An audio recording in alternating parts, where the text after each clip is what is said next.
நேசிக்கிற எங்கள் நல்ல தகப்பனே சோத்திரிக்கிறோம் ஆண்டவரே, துதிக்கிறோம் இயேசுவே, சோத்திரிக்கிறோம். உங்களோட அன்பு, உங்களோட கிருபை, உங்களோட இரக்கம், உங்களோட தயவு ஆண்டவரே இந்த காலை வேளையிலும் பெரிதாக இருக்குது. அதுக்காக உங்களுக்கு நன்றி செலுத்துகிறோம் கர்த்தாவே. இந்த காலை வேளையிலும் ஆண்டவரே இந்த ஆராணை உங்களோட கருத்துக்களாக ஒப்புக் கொடுக்குறோம். நீர் வந்து எங்களை ஆசீர்வதிக்கத்தக்கா ஆண்டவரே இந்த காலை வேளையில் எங்கள் மத்தியிலே நீர் வரும்படியாக செபிக்கிறோம் கர்த்தாவே. ஆண்டவரே நீரே ஆண்டவரே கர்த்தாவே ஆராணை முழுவதையும் பொறுப்பெடுக்க முடியாது செபிக்கிறோம். தடைகளெல்லாம் மூலப்படுத்தி ஆண்டவரே பாடல்கள், ஜெபங்கள், வார்த்தைகள், அறிக்கை பதிகள் ஒவ்வொன்றையும் ஆசீர்வதியும் கர்த்தாவே. உங்களோட வல்லமுள்ளக்காரம் ஆண்டவரே எங்கள் மத்தியிலே ஆண்டவரே அசைவாடத்தக்கா நீ கிருபை செய்ய முடியாது செபிக்கிறோம். ஆண்டவரே இயேசுவே தகப்பனே நீரே ஆண்டவரே தகப்பனே உங்களோட ஆண்டவரே பரத்திருந்த வார்த்தையை தந்து ஆண்டவரே எங்களை போஷித்து ஆண்டவரே கர்த்தாவே உண்மையாக ஆண்டவரே இந்த ஆராதனையிலே நாங்கள் உணர்வுள்ள ஆவியோடு ஆண்டவரே கர்த்தாவே உற்சாகமாக ஆண்டவரே கர்த்தாவே ஆண்டவரே இயேசுவே உங்களோட சமூகத்திலே ஆண்டவரே பயபக்தியோடு ஆண்டவரே கர்த்தாவே ஆண்டவரே உண்மை தொழுவலும் உண்மை மையப்படுத்தவும் ஆண்டவரே இந்த காலவேளையில் எங்களை ஒவ்வொருத்தரையும் நீர் ஆசீர்வதிக்க முடியாது ஜெபிக்கிறோம். நீ பலப்படுத்துங்க கர்த்தாவே. எல்லா தடையை நிர்மூலப்படுத்தி முடியும் மட்டும் உங்களோட ஆலயக்குள்ளே நடத்த முடியாது உங்களோட வல்லமுள்ள கருத்துக்குள்ளே ஒப்பு கொடுத்து இயேசுவின் வல்லமுள்ள நாமத்தினாலே ஜெபிக்கிறோம். ஜெபங்களும் உங்கள் நல்ல தகப்பனே ஆமென். நானே ஒரு உட்காருவோம். பாடல் புஸ்தகத்திலே பாடலன் 176. பாடல் புஸ்தகத்திலே பாடலன் 176. நம்முடைய பெலனும் நம்முடைய அடைக்கலவுமாக இருந்து நம்மளை தாங்கி நடத்துகிறான் அந்த வல்லமை உள்ள இரட்சகரை இந்த காலை வேளையிலே ஆரவாரத்தோடு இந்த அவருடைய நாமத்தை மகிமைப்படுத்தி உயர்த்தி இந்த பாடலை பாடுவோம். தேவனை உயர்த்தி துதியுங்கள், அவர் நாமத்தை போற்றிய தேவனை உயர்த்தி துதியுங்கள். தேவனின் செயல் அதிசயமென்று அதிசயமென்று சொல்லி தேவனின் செயல் அதிசயமென்று அதிசயமென்று சொல்லி தேவனை உயர்த்தி துதியுங்கள், அவர் நாமத்தை போற்றிய தேவனை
புனிதராய் மரித்தோர் புரித்தெழும்பவர் பணில் போல் கிருபை பக்தரின் மேல் பொழிவார் புனிதராய் மரித்தோர் புரித்தெழும்பவர் பணில் போல் கிருபை பக்தரின் மேல் பொழிவார் இனி உலகத்தில் இன்னல் பெருகிடும் இன்னல் பெருகிடுமே இனி உலகத்தில் இன்னல் பெருகிடும் இன்னல் பெருகிடுமே தேவனை உயர்த்தி துதியுங்கள் அவர் நாமத்தை போற்றிய தேவனை உயர்த்தி துதியுங்கள் மறைவிடமும் உண்டு மன்னனின் ஞானத்திற்கு குறை விசாரிக்கும் கோபத்தின் நாளிலே மறைவிடமும் உண்டு மன்னனின் ஞானத்திற்கு குறை விசாரிக்கும் கோபத்தின் நாளில் அறைக்குள் மறைந்து ஆனந்திக்கும் சாவை ஆனந்திக்கும் சாவையே அறைக்குள் மறைந்து ஆனந்திக்கும் சாவை ஆனந்திக்கும் சாவையே தேவனை உயர்த்தி துதியுங்கள் அவர் நாமத்தை போற்றிய தேவனை உயர்த்தி துதியுங்கள் சிறந்த விருந்தொன்று சீயோன் மலையின் மீது அறந்த யாவரைக்கும் ஆயத்தமாக்குவார் சிறந்த விருந்தொன்று சீயோன் மலையின் மீது அறந்த யாவரைக்கும் ஆயத்தமாக்குவார் இந்த நீக்கி கண்ணீரை துடைத்து கண்ணீரை துடைத்திடுவார் நிந்தையை நீக்கி கண்ணீரை துடைத்து கண்ணீரை துடைத்திடுவார்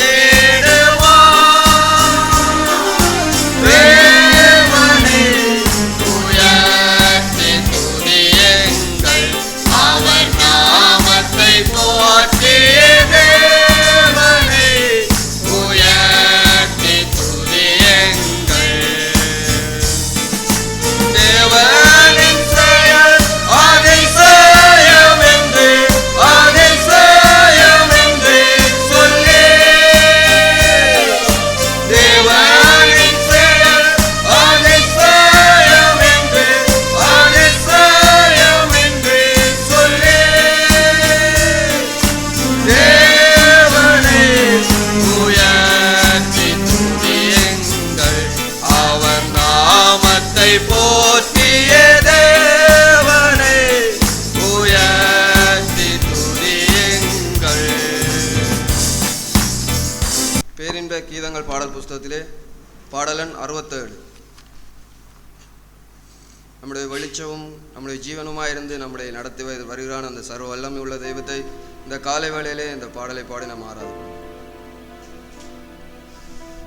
என் வெளிச்சமும் நீரே என் ஜீவனும் நீரே நான் நம்பிடும் தெய்வமும் நீரே என் வெளிச்சமும் நீரே என் ஜீவனும் நீரே நான் நம்பிடும் தெய்வமும் நீரே அல்லேலூயா பாடுவோம் ஆனந்தமாய் ஆமென் என்று போற்றுவோம் பேரின்பமாய் அல்லேலூயா பாடுவோம் ஆனந்தமாய் ஆமென் என்று போற்றுவோம் பேரின்பமாய் என் வெளிச்சமும் நீரே என் ஜீவனும் நீரே நான் நம்பிடும் தெய்வமும் நீரே இருண்ட வாழ்விலே உதயமானிரே இகமதில் பாவங்களை போக்க வந்தீரே இருண்ட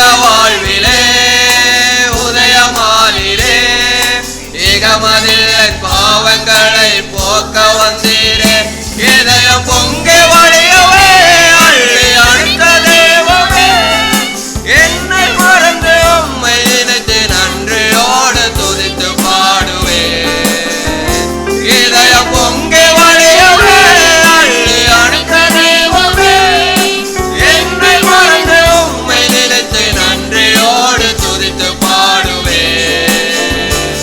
என் வெளிச்சமும் நீரே என் ஜீவனும் நீரே நான் நம்பிடும் தெய்வமும் நீரே உறவு கொண்டிட உரிமை இல்லையே தேவனற்ற அந்நியராய் வாழ்வு வறண்டதே உறவு கொண்டிட உரிமை இல்லையே தேவனற்ற அந்நியராய் வாழ்வு வறண்டதே உதிரம் சென்றே தேவ அன்பில் இணைந்தீரே நீரே தேவன் நானும் ஜனம் நினைத்து நினைத்து மகிழ்ந்து பாடுவேன் உம்முதிரம் சென்றே தேவ அன்பில் இணைந்தீரே நீரே தேவன் நானும் ஜனம் நினைத்து நினைத்து மகிழ்ந்து பாடுவேன் என் வெளிச்சமும் நீரே என் ஜீவனும் நீரே நான் நம்பிடும் தெய்வமும் நீரே ஐயம் சூழ்கையில் அமைதி இல்லையே எதற்காற்றல் படகை செலுத்த முடியவில்லையே ஐயம் சூழ்கையில் அமைதி இல்லையே எதற்காற்றில் படகை செலுத்த முடியவில்லையே கடலில் நடந்து வருகிறார் கரையில் சேர்க்கிறார் எங்கும் எதிலும் அமைதி சூழ்ந்த வாழ்வை எமக்கு அள்ளி வழங்குவார் கடலில் நடந்து வருகிறார் கரையில் சேர்க்கிறார் எங்கும் எதிலும் அமைதி சூழ்ந்த வாழ்வை எமக்கு அள்ளி வழங்குவார் என் வெளிச்சமும் நீரே என் ஜீவனும் நீரே நான் நம்பிடும் தெய்வமும் நீரே எதிராய் எழும்பிடும் ஆயுதங்களை வாய்க்காதில் போக செய்யும் வல்ல ஆண்டவர் எதிராய் எழும்பிடும் ஆயுதங்களை வாய்க்காதில் போக செய்யும் வல்ல ஆண்டவர் அச்சம் எனக்கு இல்லையே வாழ்வில் துணிந்து நிற்பேனே தீமை அனைத்தும் நன்மையாக மாற்றும் வல்ல கர்த்தரை துதிப்பேன் அச்சம் எனக்கு இல்லையே வாழ்வில் துணிந்து நிற்பேனே தீமை அனைத்தும் நன்மையாக மாற்றும் வல்ல கர்த்தரை துதிப்பேன் என் வெளிச்சமும் நீரே என் ஜீவனும் நீரே நான் நம்பிடும் தெய்வமும் நீரே என் வெளிச்சமும் நீரே என் ஜீவனும் நீரே நான் நம்பிடும் தெய்வமும் நீரே அல்லேலூயா பாடுவோம் ஆனந்தமாய் ஆமென் என்று போற்றுவோம் பேரின்பமாய் அல்லேலூயா பாடுவோம் ஆனந்தமாய் ஆமென் என்று போற்றுவோம் பேரின்பமாய் என் வெளிச்சமும் நீரே என் ஜீவனும் நீரே நான் நம்பிடும் தெய்வமும் நீரே கர்த்தருடைய நாமம் மகிமைப்படுவதாக.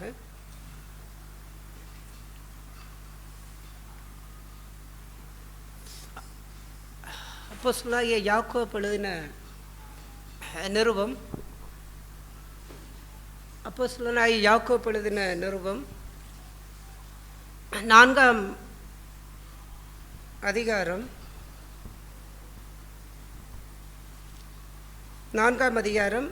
8வது வசனத்தை வாசிப்போம். தேவனிடத்தில் சேருங்கள், அப்பொழுது அவர் உங்களிடத்தில் சேருவார். பாவிகளே 7வது வசனத்தை வாசிப்போம். ஆகையால் தேவனுக்கு கீழ்ப்படிந்திருங்கள், பிசாசுக்கு எதிர்த்து நில்லுங்கள், அப்பொழுது அவன் உங்களை விட்டு ஓடி போவான். இங்கே தேவனுக்கு கீழ்ப்படிந்திருங்கள், பிசாசுக்கு எதிர்த்து நில்லுங்கள். பொதுவாக நாம் யாருக்கு கீழ்ப்படிகின்றோம்? யாருக்கு கீழ்ப்படியும்படிக்கு நாம் அழைக்கப்பட்டிருக்கின்றோம்? தேவனுக்கு. நாம் தேவனுக்கு கீழ்ப்படிந்தால் நாம் பிசாசை என்ன செய்ய முடியுமா? எதிர்த்து நிற்க முடியுமா? அவ்வாறென்றால் அந்த வசனத்தை நாம் கொஞ்சம் மாறி பார்த்தால், தேவனுக்கு ஒருவன் கீழ்ப்படியாவிட்டால் அவன் என்ன செய்ய முடியாது? அவன் பிசாசையும் எதிர்த்து நிற்க முடியாது. பிசாசை எதிர்த்து நிற்பது என்பதெல்லாம் இதோ பிசாசு பிடித்த ஒரு மனுஷன் வரும்போது அவனை பார்த்து பயந்து ஓடாமல் அவனை பார்த்து எதிர்த்து நின்று அவனுக்காக ஜெபிக்கிறதல்ல. இல்லாவிட்டால் விரைவிலே நீங்கள் ஏதாவது ஒரு பயப்படக்கூடிய சூழ்நிலையை அங்கே பார்க்கும் பொழுது அந்த நேரத்திலே அந்த பயத்துக்கு இடம் கொடுக்கக்கூடாது. ஏதோ ஒரு கருத்த உருவம் ஏதோ ஒன்று நிற்கிறதைப் போல, ஏதோ ஒரு கருத்த உருவம் வருவதைப் போல இவ்வாறு பார்ப்பதை பார்த்து பயந்து ஐயோ இது பேய் என்று அவ்வாறு ஓடக்கூடாது. ஆகையால் அதை எதிர்த்து போக வேண்டும் என்று அவ்வாறு அந்த பயப்படக்கூடிய அதை அவ்வாறு எதிர்த்து போவது எல்லாம் அது எல்லாம் பிசாசை எதிர்த்து நிற்கின்ற காரியமல்ல. பெரிய பூசாரியாய் இருக்கின்றவன் அவன் எப்படிப்பட்ட பிசாசு பிடித்த மனுஷர்களெல்லாம் பார்க்கும்போது அவன் பயப்படாமல் உட்கார வச்சு என்ன செய்கின்றான்? அவன் அவர்களுக்கு அதை விரட்டும்படிக்கு அவன் செய்கின்றான். அவனுக்குள்ளே அது பிசாசு இருந்தாலும் அவன் என்ன செய்வதில்லை, அவன் அதை பயப்படுவதே இல்லை. பிசாசுக்கு எதிர்த்து நில்லுங்கள் என்பதெல்லாம் இவ்வாறான சூழ்நிலைகள், இவ்வாறான காரியங்களிலே அல்ல. சிலர் இவ்வாறான பகுதிகளுக்கு பயப்படுகிறவர்களும் இருக்கின்றார்கள். பிசாசுக்கு எத்தனை பேர் பிசாசுக்கு இந்த பொதுவாக பிசாசுக்கு பயப்படாத சிறு பிள்ளைகள் கூட அதிகமாய் பிசாசுக்கு பயந்து இரவிலே வெளியே போவதற்கு பயம், பாத்ரூம் போவதற்கு பயம், இல்லாவிட்டால் அங்கே தனியே வீட்டிலே உட்கார்ந்திருப்பதற்கு பயம், படுக்கும்போது தனியே படுப்பதற்கு பயம். ஏனென்றால் அது பிசாசினுடைய அந்த பயம். அதெல்லாம் அவ்வாறு அந்த பிள்ளைகள் வளருவதற்கு அவ்வாறு இடம் கொடுக்கக்கூடாது. வளர்ந்த சகோதர சகோதரிகள், நீங்கள் கூட எத்தனை பேர் பிசாசுக்கு பொதுவாக இப்படியெல்லாம் யாராவது பயப்படுகிறீர்களா? இந்த ஏதோ ஒன்று வந்து விட்டது, ஏதோ ஒன்று இருக்கின்றது என்று, இல்லாவிட்டால் ஒரு பிசாசு பிடித்த மனுஷனை பார்க்கும் பொழுது அப்படியே கொஞ்சம் பயம். அதில் அவ்வாறு அந்த பயம் வருவதற்கு காரணம் என்னென்றால், நாம் தேவனுக்கு கீழ்ப்படியவில்லை என்பதுதான் அதனுடைய சரியான வேதம் நமக்கு கற்றுக் கொடுக்கிறதன்படி தேவனுக்கு நாம் கீழ்ப்படியவில்லை. நாம் தேவனுக்கு கீழ்ப்படிந்தால் பிசாசை எந்த இடத்திலே நாம் எதிர்ப்பதற்கும் எப்போதும் நாம் ஆயத்தமுள்ளவர்களாக இருப்போம். அது சோதனைகள் சூழ்நிலைகள் மூலமாகவோ இல்லாவிட்டால் இவ்வாறான சூழ்நிலைகள் மூலமாகவோ வந்தாலும் அதை நாம் எதிர்ப்பதற்கு ஆயத்தமாக இருப்போம். தைரியம், வாழ்க்கையிலே அந்த தைரியம் இருக்கும், பயம் இருக்காது.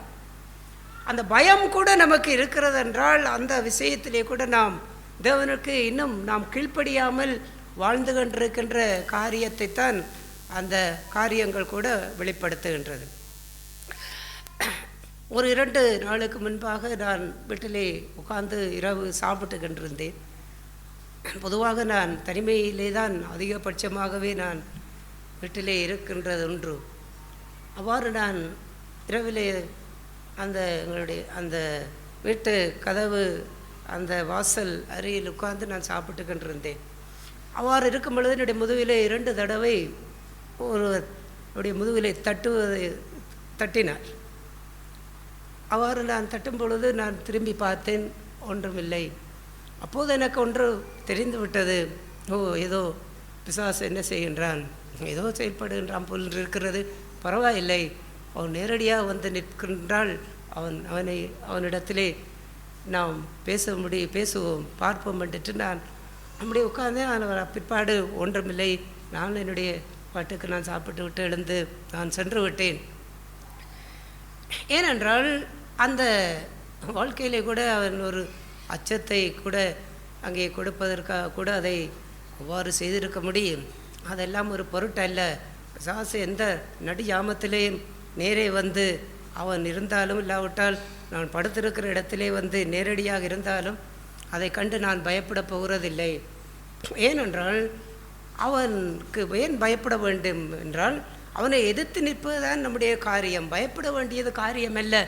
காரணம் என்னென்றால் நாம் தேவனுக்கு கீழ்ப்படிந்து வாழுகின்ற ஜனங்களாக இருந்தால் அந்த சத்துரு கூட நம்மிடத்திலே வருவதற்கு அதிகமாய் பயப்படுவான். அவ்வாறான அந்த வாழ்க்கையை போன்றுதான் இந்த வாழ்க்கையிலே தேவனுக்கு கீழ்ப்படிந்து இருந்து பிசாசை எதிர்த்து நில்லுங்கள்.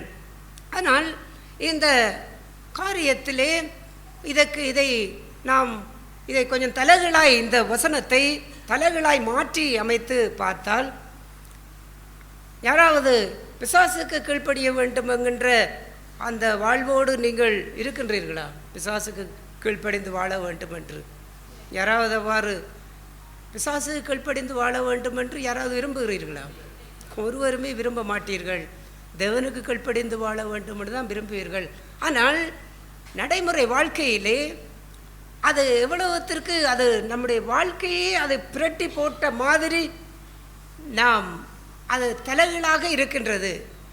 நாம் யாருமே பிசாசுக்கு கீழ்ப்படிவதற்கு விரும்புவதில்லை. பிசாசுக்கு கீழ்ப்படிகின்றியா என்று கேட்டால் இல்லை, நாம் கீழ்ப்படிய மாட்டோம் என்று தான் சொல்லுவோம். ஆனால் நடைமுறை வாழ்க்கையிலே நாம் பிசாசுக்கு கீழ்ப்படிகின்றோமா இல்லையா என்பதுதான் அங்கே கேள்விக்குறி. ஏனென்றால் அநேக சமயங்களிலே தேவனுக்கு கீழ்ப்படிவதை காட்டிலும் நாம் பிசாசுக்கு கீழ்ப்படிவதுதான் அதிகமாக வாழ்க்கையிலே ஒரு விசுவாச வாழ்க்கையிலே கூட அது சம்பவித்து கொண்டு இருக்க முடியும். சம்பவித்து கொண்டும் நம்முடைய வாழ்க்கையிலே அது நடந்து கொண்டிருக்க முடியும். ஏன் நான் அவ்வாறு சொல்லுகின்றேன் என்றால், இந்த வசனத்தின்படி இதை தலைகளாக பார்த்தால், இதை சரியாக பார்த்தால் தேவனுக்கு கீழ்ப்படிந்திருங்கள், பிசாசுக்கு எதிர்த்து நில்லுங்கள் என்று இருக்கின்றது. இப்போது இந்த வசனத்தை தலைகளாய் பார்த்தால் எப்படி பார்க்கலாம்? பிசாசுக்கு கீழ்ப்படிந்திருந்தால் யாரை எதிர்த்து நிற்க வேண்டி வரும்? தேவனை எதிர்த்து நிற்க வேண்டி வரும். பாருங்கள், எவ்வளவு வேத வாக்கியம் அதை தலைகளாய் அதை பார்க்கும் பொழுது அது எப்படி இருக்கின்றது, நேரடியாக பார்க்கும்போது இப்படி இருக்கின்றது. ஆனால் இதே வாசகத்தை தான் பிசாசு என்ன செய்கின்றான் என்றால், அப்படியே கீழே இருக்கிறதை மேலே தூக்கி போடுகின்றான், மேலே இருக்கிறதை கீழே தூக்கி போடுகின்றான். தேவனுக்கு நாம் கீழ்ப்படிய வேண்டும் என்றால் நமக்கு எதை தேவன் கொடுத்திருக்கின்றார்? தேவனுக்கு நாம் கீழ்ப்படியும்படிக்கு எதை கொடுத்திருக்கின்றார்? அதாவது தேவனுடைய வார்த்தைகள். அது எங்கே இருக்கின்றது? அது இந்த வேதாகமம். இது தேவனுடைய வார்த்தைகள் அடங்கி இருக்கின்றது. இந்த வார்த்தைகளுக்கு நாங்கள் கீழ்ப்படியும் பொழுது நாங்கள் யாருக்கு கீழ்ப்படுகின்றோம்? தேவனுக்கு கீழ்ப்படுகின்றோம். இப்பொழுது பிசாசுக்கு வேதம் இருக்கின்றதா? பிசாசுக்கு வேதம் இருக்கின்றதா? இதை விட்ட பிசாசனுடைய வார்த்தைகள் அடங்கிய ஏதாவது புஸ்தகம் இருக்குதா? பிசாசு தன்னை ஒரு தேவன் என்று காண்பித்து கண்டு இந்த பூமியிலே தன்னையும் ஒரு தேவன் என்று காண்பிக்க அவன் முற்பட்டு ஏதோ ஒரு விதத்திலே அவன் செயல்பட்டு கொண்டிருக்கின்றான். ஆனால் அநேக ஜனங்கள் பிசாசனுடைய வழியிலே போகின்றார்கள், பிசாசு கீழ்ப்படுகின்றார்கள், பிசாசனுடைய சத்தத்தை கேட்கிறார்கள் என்றுதானே நாம் சொல்லுகின்றோம். அப்படித்தானே சொல்லுகின்றோம். அவன் பிசாசுடைய வழியிலே போய்கொண்டிருக்கின்றான், அவன் பிசாசனுடைய வார்த்தைகளுக்கு கீழ்ப்படிந்து போய்கொண்டிருக்கின்றான், அவன் பிசாசுடைய சத்தத்தை தான் அவன் கேட்டுக்கொண்டிருக்கின்றான் என்றுதான் சொல்லுகின்றோம். பிசாசுக்கு என்ன வார்த்தை இருக்கின்றது? பிசாசனுடைய ஏதாவது ஒரு வசனம் உங்களுக்கு தெரியுமா? வேத வாக்கியத்திலே தேவனுடைய வசனம் தெரியுமா என்றால் நிறைய வசனத்தை இங்கிருந்து நாம் காட்ட முடியும். பிசாசனுடைய வார்த்தைகள் எத்தனை இருக்கின்றது? ஒரு வசனமாக தெரியுமா? அப்படி என்றால் நான் பிசாசுக்கு ஒருவன் கீழ்ப்படுகிறான் என்றால் அவன் எப்படி கீழ்ப்படுகின்றான்? அவன் எதை சொல்லுகின்றான்? எங்கிருந்து சொல்லுகின்றான்? எதிலிருந்து சொல்லுகின்றான்? அவனுக்கென்ற எந்த வார்த்தையும் இல்லை.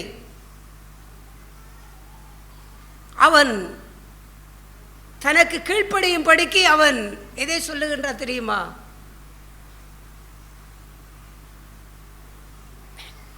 தேவனுடைய வார்த்தைகள் தான் அவனுக்கு வார்த்தை.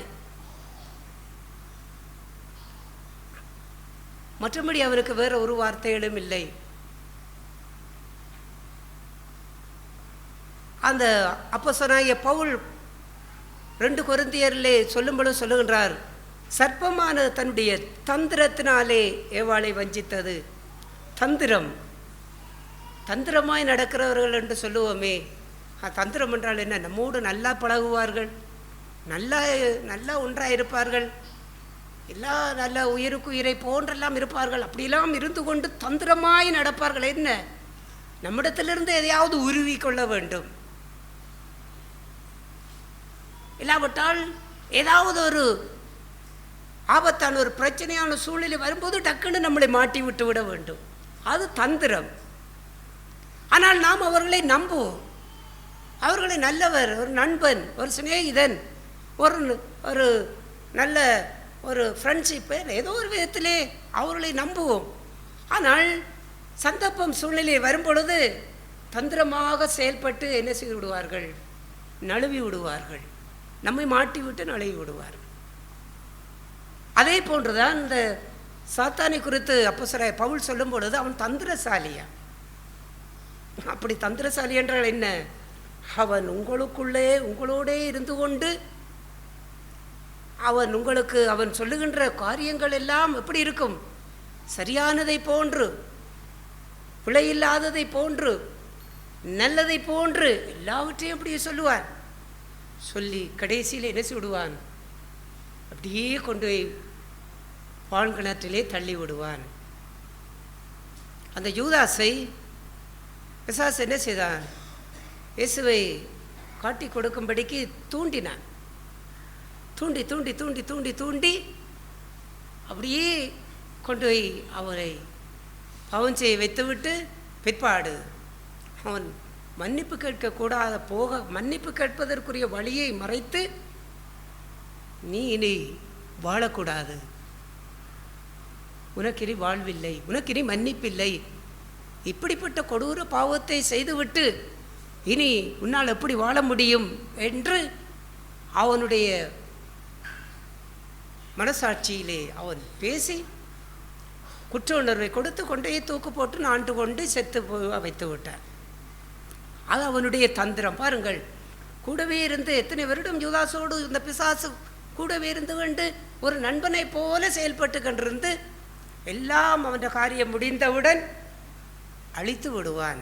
திருடன் திருடவும் கொல்லவும் அழிக்கவும் வருகிறான் என்று வேறொன்றுக்கும் வரான் என்று ஆண்டவர் இயேசு பிசாசை குறித்து சொன்னார். அதுதான் அவனுடைய காரியம். திருடுவான், ஆத்மாவை அழிப்பான், கடைசியிலே அவன் வாழ்வையே கொன்று விடுவான், நாசமாக்கி விடுவான். அதனால் அவனுக்கென்ற எந்த வாசகமும் இல்லை, எந்த வார்த்தையும் இல்லை. அவன் எதைத்தான் பயன்படுத்துகின்றான் என்றால் தேவனுடைய வார்த்தைகளைத்தான் அவன் பயன்படுத்துகின்றான்.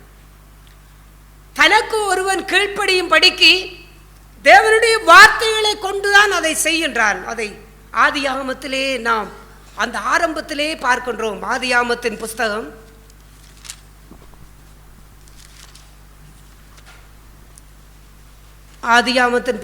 3ஆம் அதிகாரம்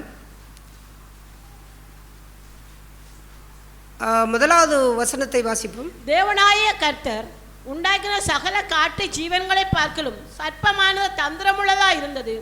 அது ஸ்திரியை நோக்கி, நீங்கள் தோட்டத்தில் உள்ள சகல விருட்சங்களின் கனியை புசிக்க வேண்டாம் என்று தேவன் சொன்னது உண்டோ என்றது. இங்கே பாருங்கள், தேவன் சொன்னது உண்டோ.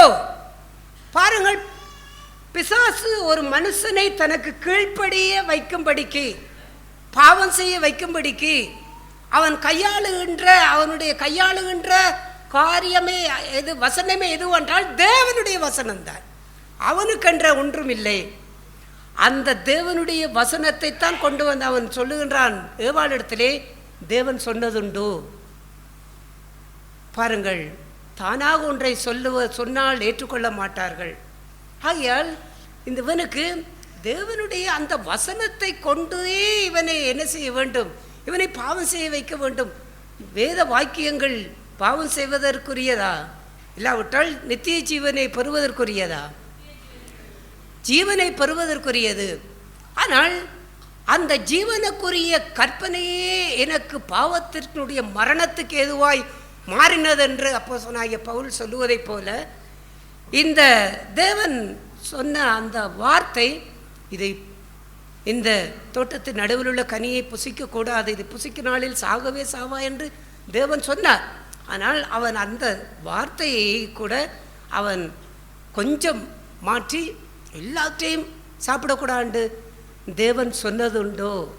அப்படி என்றால் அவன் எதை முன்வைக்கிறான் என்றால், தேவன் உங்களுக்கு ஒன்று சொல்லி இருக்கின்றாரே, ஒரு கற்பனை ஒன்று சொல்லி இருக்கின்றாரே, ஒரு வார்த்தை ஒன்று சொல்லி இருக்கின்றாரே, அந்த வார்த்தையை கோடிட்டு காட்டுகின்றார். அவ்வாறு அந்த வார்த்தையை அவன் கோடிட்டு காட்டித்தான் அந்த ஏவாள் பாவம் செய்ய ஆரம்பிக்கின்றாள். இல்லை இல்லை, நாங்கள் இந்த கனியைத்தான் புசிக்கக்கூடாது என்று அவர் சொன்னார் என்று சொல்லும் பொழுது அவன் சொல்லுகின்றான், இதையெல்லாம் நீங்கள் சாப்பிட்டால் நீங்கள் நன்மை தீமை அறிவீர்கள் என்று உங்கள் தேவனுக்கும் தெரியும், ஆண்டவருக்கும் தெரியும். அதால் அந்த ஆரம்பம் என்னென்றால், தேவன் சொன்னது அதே காரியத்தை தான் ஆண்டவராய் இயேசு கிறிஸ்துவுக்கும் அந்த வனாந்தரத்திலே சோதிக்கப்படும் பொழுது,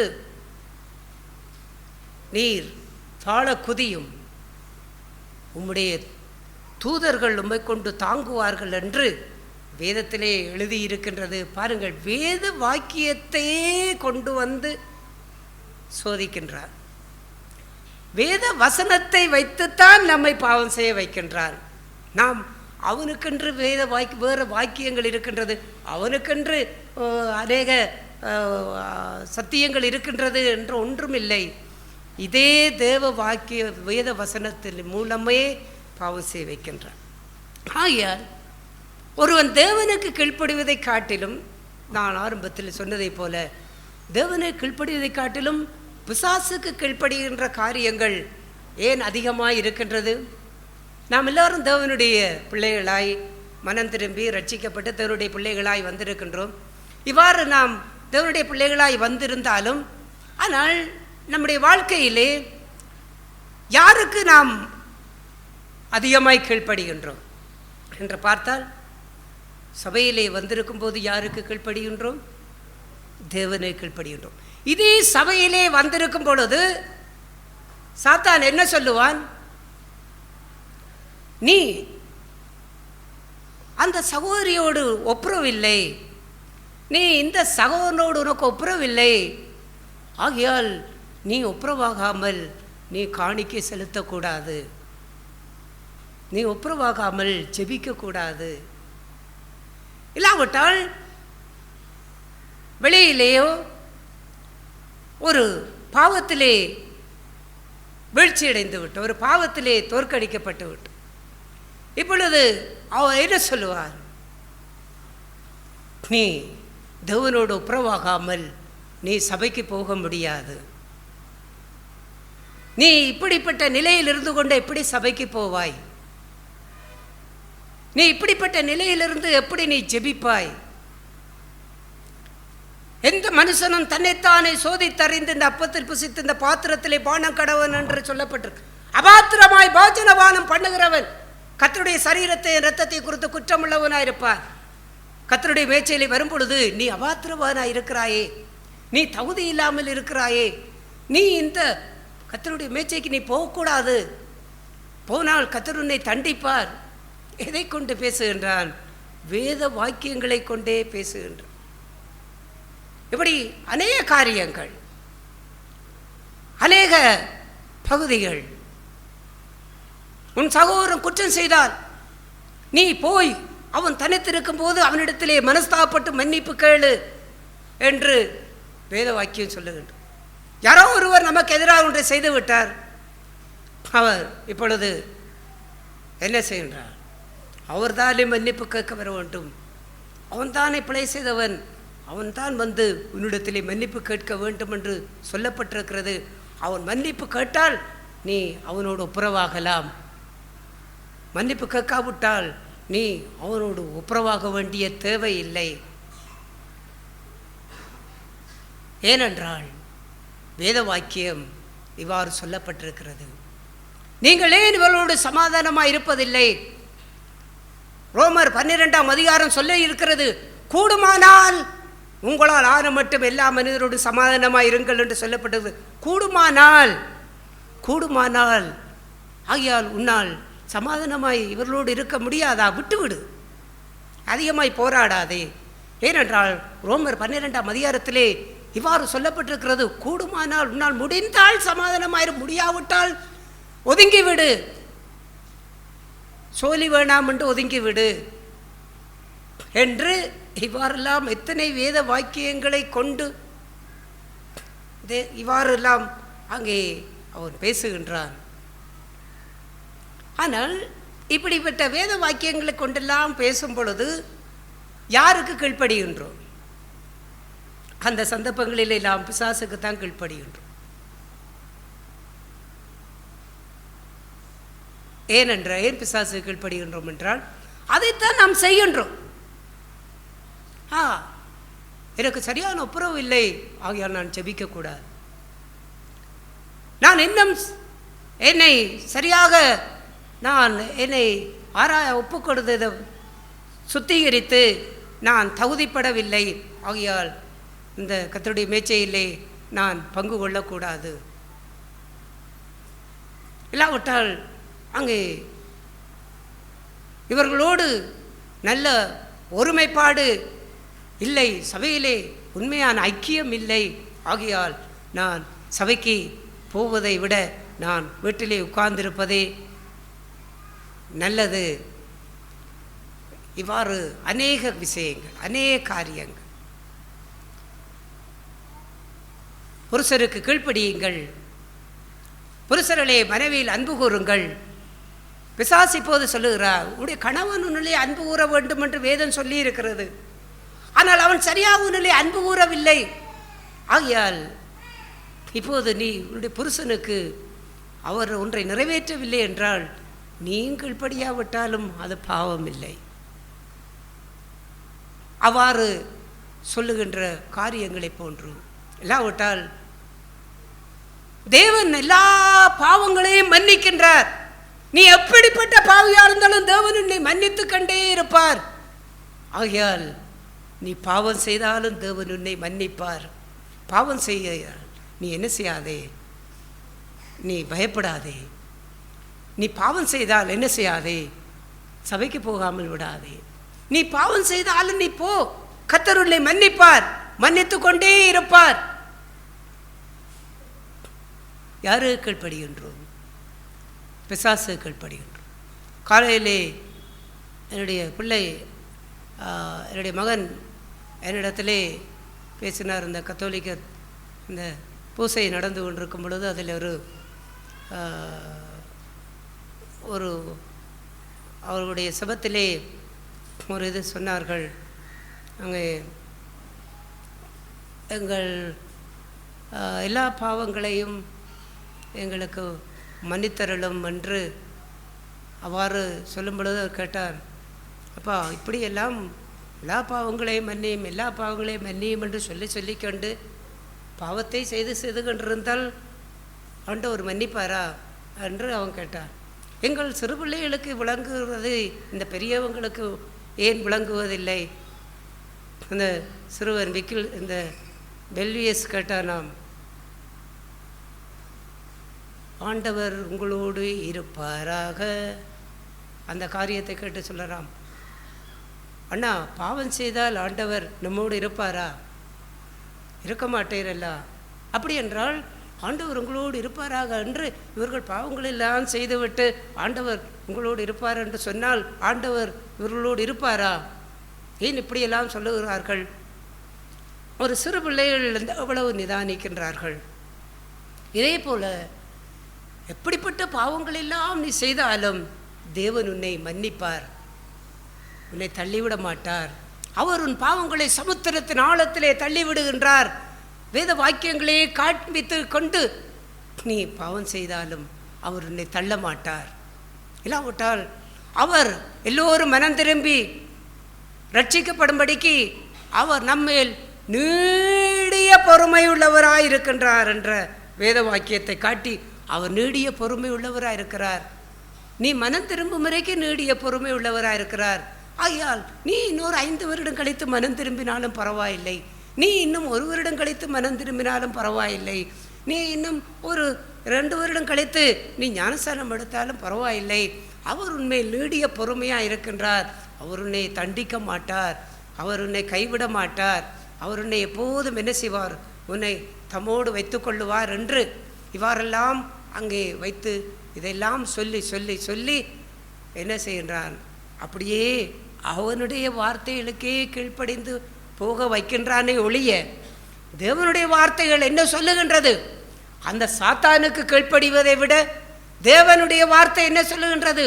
முன்பு உன் சகோதரனோடு ஒப்புரவாகி நீ ஒப்புரவாகு, முதலாவது அதை செய். ஏன் நீ அதை செய்யவில்லை? அதை நாம் செய்யாமல் போகும் பொழுதுதான் அடுத்த கட்டமாய் சாத்தான் என்ன சொல்லுகிறான், நீ ஜெபிக்க கூடாது, நீ ஒப்புரவாகாமல் ஜெபிக்க கூடாது. அப்படியே என்ன செய்ய விடுகின்றான், அவன் அதை செய்து அவ்வாறு ஜெபிக்க மாட்டார்கள், கர்த்தருடைய மேச்சைக்கு வரமாட்டார்கள், தங்களை ஒப்பு கொடுக்க மாட்டார்கள். இல்லாவிட்டால் இந்த பாவத்திலிருந்து மனம் திரும்ப மாட்டார்கள். தேவன் மன்னிப்பார், தேவன் மன்னிப்பார் என்று சொல்லி சொல்லி இப்படியே அந்த சாத்தானுடைய சத்தத்துக்கு, அந்த பிசாசுடைய சத்தத்துக்கு வேத வாக்கியங்களை வைத்து கொண்டே அவன் சொல்லி சொல்லி சொல்லும் பொழுது அதற்குத்தான் கீழ்ப்படிந்து கீழ்ப்படிந்து கீழ்ப்படிந்து வாழ்க்கையை கொண்டு போகும் பொழுது அந்த யாக்கோபிலே வாசித்த அந்த வாசகத்தை தலைகீழாய் பார்த்தால், பிசாசுக்கு கீழ்ப்படிந்திருங்கள், தேவனுக்கு எதிர்த்து நில்லுங்கள். அவ்வாறு தான் அது மாற முடியும், வாழ்க்கை மாற முடியும். இப்பொழுது அவனுக்குத்தான் நாம் கீழ்ப்படுகின்றோம், ஆனால் தேவன் நம்முடைய வாழ்க்கையிலே தூரமாகி விடுகின்றார்.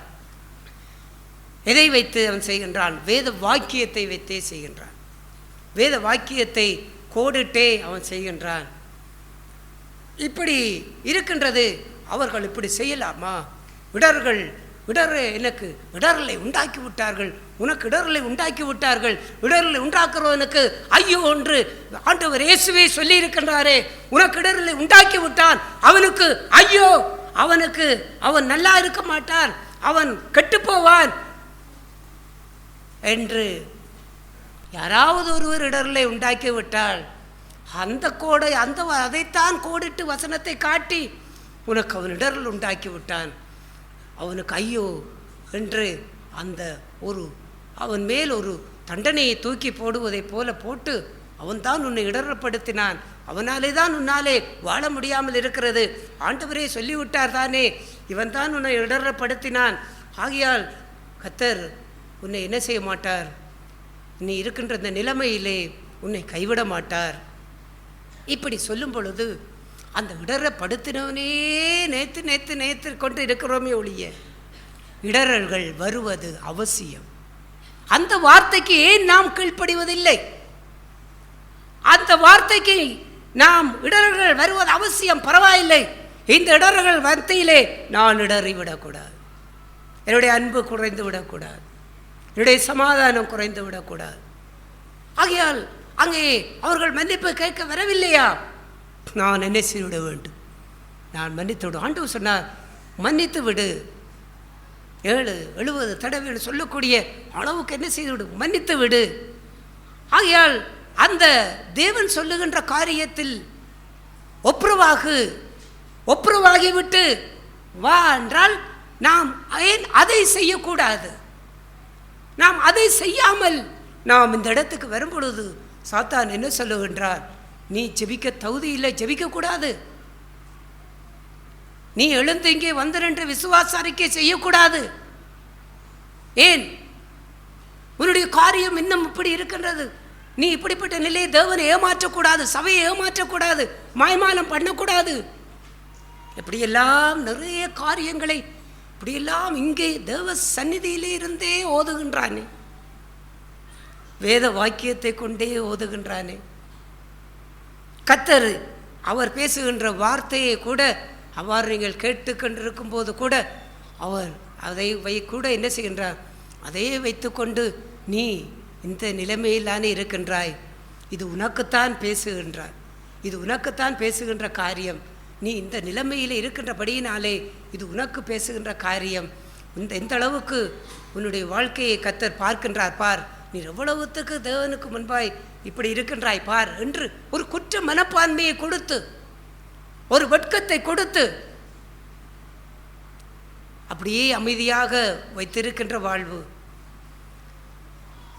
நாம் அவனுடைய தந்திரங்கள் நமக்கு தெரியாதவைகள் அல்லவே என்பதை போல சாத்தானுடைய தந்திரங்களை நாம் மிக கவனமாய் நாம் கண்டுபிடிக்க வேண்டும். அவ்வாறான வாழ்க்கையிலே அங்கே நாம் மோசம் போய்விடக்கூடாது, வஞ்சிக்கப்பட்டு போய்விடக்கூடாது, நாம் ஏமாந்து போய்விடக்கூடாது. எல்லா விஷய காரியங்களிலும் எல்லா பகுதிகளிலும் நீங்கள் யாவரோடும் நீங்கள் அன்பாக இருக்க வேண்டும், எல்லோரோடும் நீங்கள் சமாதானமாக இருக்க வேண்டும் என்று சொல்லுகின்ற அந்த வேத வாக்கியத்துக்கு ஏதுவான பகுதிகளிலே நாம் அதற்கு நாம் சரியாக கீழ்ப்படியும் பொழுது இந்த சாத்தானுடைய வேத வாக்கியத்தை கொண்டே நமக்கு பேசுகின்ற அந்த காரியங்களுக்கு நாங்கள் செவி கொடுக்காதபடிக்கு வாழ முடியும். நாம் தேவனுக்கு கீழ்ப்படியாமல் போகும் பொழுதுதான் பிசாசு நம்மை எதிர்கொள்ள ஆரம்பிக்கின்றான். அவனை நாம் எதிர்த்து நிற்க முடியாமல் இருக்கின்றது. அவன் நம்மை மேற்கொள்ளுகின்றான். எப்படி மேற்கொள்ளுகின்றான்? வேத வாக்கியத்தை வைத்துக்கொண்டே நம்மை சோர்வுக்குள்ளாக்குகின்றான். வேத வாக்கியத்தை வைத்துக்கொண்டே நம்மை பாவத்திலே உட்கார வைக்கின்றான். வேத வாக்கியத்தை வைத்துக்கொண்டே நம்மை ஒப்புரவு இல்லாத வாழ்வுக்குள்ளே, ஜெபமில்லாத வாழ்வுக்குள்ளே, சபைகூடுதல் இல்லாத வாழ்வுக்குள்ளே அவன் நடத்தி கொண்டு போகின்றான். உன்னுடைய பாவம் எல்லாம் எப்படியாவது மன்னிக்கப்பட வேண்டும். ஞானஸ்தானம் எடுத்து விட்டால் உன்னுடைய பாவம் எல்லாம் மன்னிக்கப்பட்டு விட்டுவிடும். நீ மனம் திரும்புகின்றதோ அதை கூட உன்னுடைய பாவம் மன்னிக்கப்பட வேண்டும். நீ ஞானஸ்தானம் எடுத்து விட்டால் அது நிறைவேறிவிடும் என்று எப்படியாவது ஞானஸ்தானத்தை எடுத்து விடும்படிக்கு அவன் சொல்லுகின்றான். ஆண்டவர் என்ன சொல்லுகின்றார்? மனம் திரும்பி பாவம் மன்னிப்புக்கென்று ஞானஸ்தானத்தை பெற்றுக்கொள்ளும். மனம் திரும்புதல் இல்லாமல் இப்படியெல்லாம் ஞானஸ்தானத்துக்குள்ளே எத்தனை பேரை இன்றைக்கு சாத்தான் நடத்தி கொண்டிருக்கின்றான், கீழ்ப்படிய பண்ணி கொண்டிருக்கின்றான். எதை வைத்து சொல்லுகின்றான்? வேத வாக்கியத்தை வைத்தே சொல்லுகின்றான். ஆகையால் இந்த வேத வாக்கியங்களை வைத்து கொண்டு நாம் கவனமாய் வாழ வேண்டும். சில சூழ்நிலைகளிலே இவ்வாறு கூட சொல்லுவான், நீ சபைக்கு போய்த்தானா தேவனை ஆராதிக்க வேண்டும். பிதாவை எங்கும் தொழுது கொள்ளும் காலம் வரும் என்று இயேசு சொன்னாரே, நீ வீட்டில் இருந்து கொண்டும் நீ ஆராதிக்க முடியும் தானே?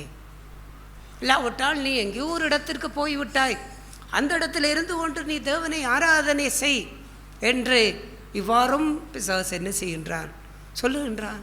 ஆகையால் அதையெல்லாம் அந்த சத்தத்தை கேட்டு சபை கூடுதலை விட்டு விடுகிறதை போல நீங்கள் விட்டு விடாதீர்கள் என்று அந்த வேத வாக்கியத்தை மறந்து இவ்வாறு சபைக்கு போகாட்டும் பரவாயில்லை, நாம் வீட்டிலே இருந்து நாம் ஜெபித்து விட்டு நாம் ஆராதித்து விட்டு நமக்கு அவசரமான காரியம் இருக்கின்றது, அதிலே நாம் சென்று விடுவோம் என்று இப்படிப்பட்ட காரியங்கள் அநேக பகுதிகள் ஒவ்வொரு நாளும் வாழ்க்கையிலே நாம் சந்திக்கின்ற ஒவ்வொரு பகுதிகளிலும் வேத வாக்கியத்தை வைத்துக்கொண்டே நம்மோடு பிசாசு போராடுகின்றான்.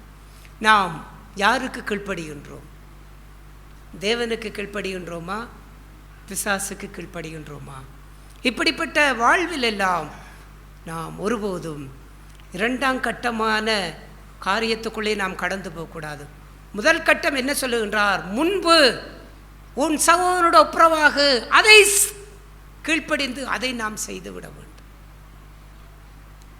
இல்லாவிட்டால் அங்கே ஒருவரை மன்னித்து விடு,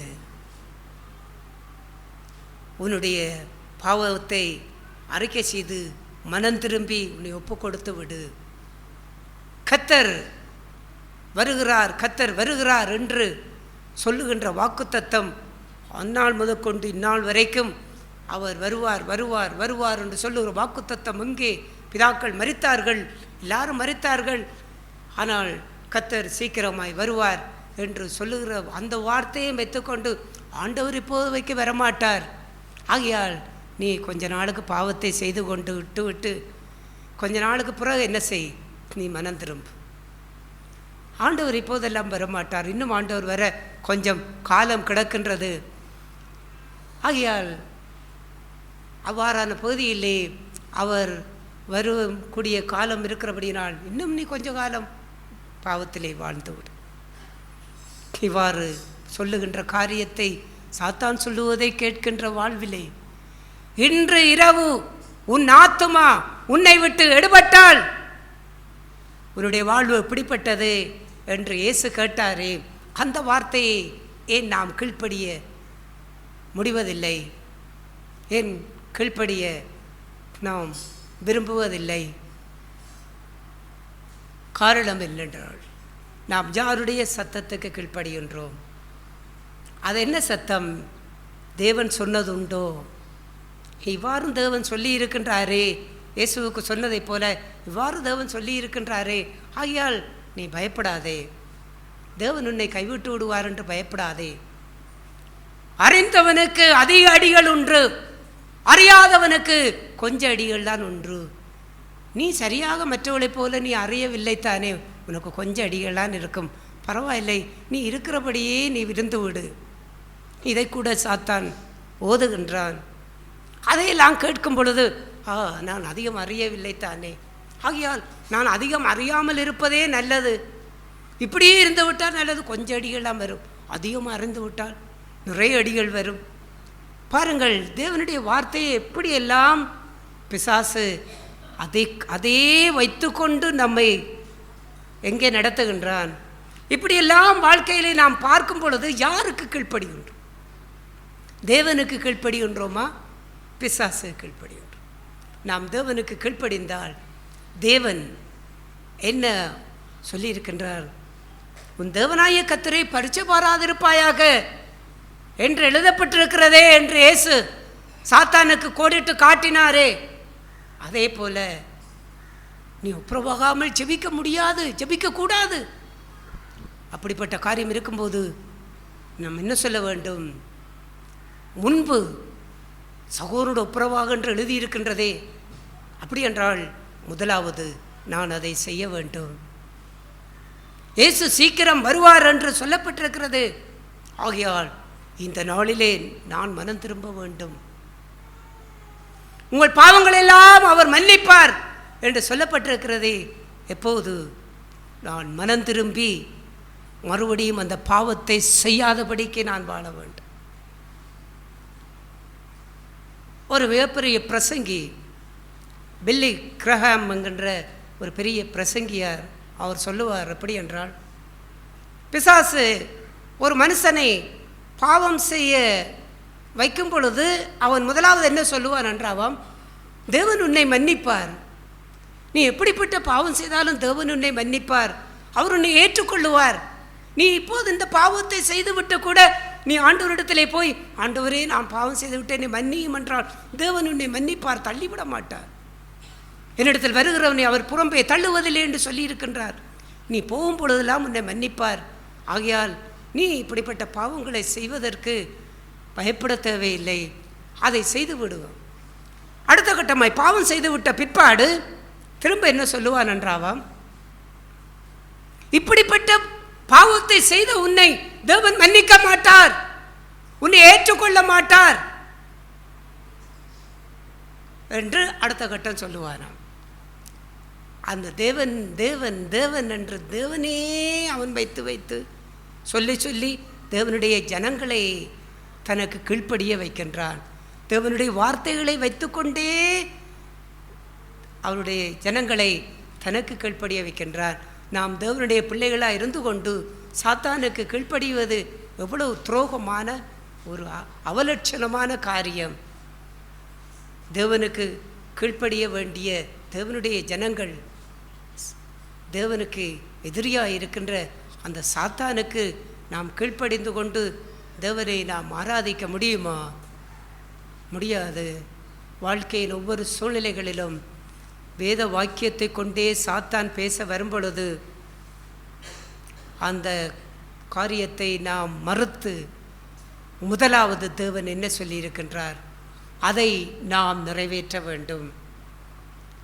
நீ தகுதி இல்லாமல் இந்த மேய்ச்சைக்கு வரக்கூடாது என்று சொல்ல, எனக்கு தகுதி இல்லை, நான் வரக்கூடாது, சாத்தானுடைய அந்த சத்தத்தை கேட்டு அப்படியே உட்கார்ந்துருக்க போகிறீர்களா? தேவன் என்ன சொல்லுகின்றார்?